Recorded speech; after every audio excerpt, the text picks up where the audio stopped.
ngerasa nggak lo di tempat yang salah? Kayak lo berada di satu tempat, tapi semua orang sibuk sendiri-sendiri tanpa peduli kalau lo ada di sana. Padahal lo ada di situ, lo berusaha jadi orang yang baik, lo kerja dengan bener, nggak drama, niatnya tulus. Tapi kalau ada di tempat yang salah, semua itu nggak akan pernah cukup. Lo nggak salah, lo cuma nggak dihargai aja. Dan ketika lo nggak dihargai, lo mulai ngeraguin diri lo sendiri. Padahal yang perlu diragukan itu tempatnya, bukan diri lo. Kadang lo cuma butuh tahu kapan waktu yang tepat untuk bangun dan ninggalin tempat yang cuma ngebiarin lo terpinggirkan. Lo nggak perlu terus bertahan di tempat yang nganggep lo nggak penting. Lo berhak ada di tempat yang ngasih lo rasa dihargai, bukan diperlakukan seakan lo nggak berarti. Nggak harus nunggu dilukai dulu buat pergi. Kadang nggak dianggap aja udah cukup jadi tanda. Keberanian itu bukan soal nunggu mereka berubah, tapi tahu kapan lo harus bangkit dan meninggalkan meja di mana respect tidak lagi disajikan di sana.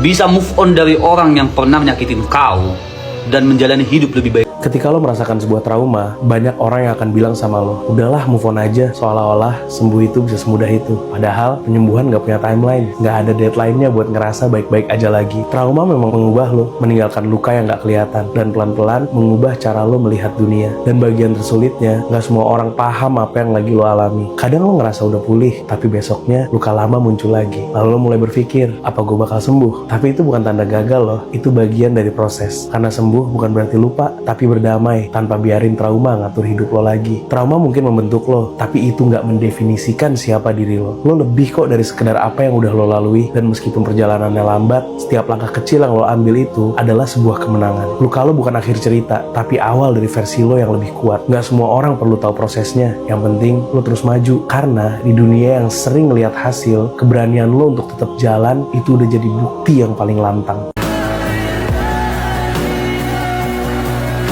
Orang-orang terbaik bukan yang hidupnya mulus, tapi yang pernah jatuh ke titik paling gelap dan masih milih buat bangkit. Mereka pernah kalah, pernah kehilangan, pernah ngerasain pahitnya berjuang sendirian, tapi mereka nggak pernah nyerah. Keindahan mereka bukan ada di wajah, tapi di jiwa yang udah ditempa. Karena mereka bukti nyata bahwa luka bisa jadi cahaya yang bikin lo sadar bahkan di gelap paling pekat. Selalu ada alasan buat terus melangkah. Yang bikin mereka jadi orang-orang terbaik bukan sempurnanya perjalanan, tapi keberanian buat terus melangkah meski hatinya udah berkali-kali diremukkan oleh dunia. Hidup lo mungkin kelihatan berantakan sekarang, tapi setiap goresan, bahkan yang paling kacau, lagi nyusun lukisan yang lebih besar. Lo belum bisa lihat gambarnya secara utuh, tapi suatu hari nanti lo bakal ngerti kenapa semua warna itu penting.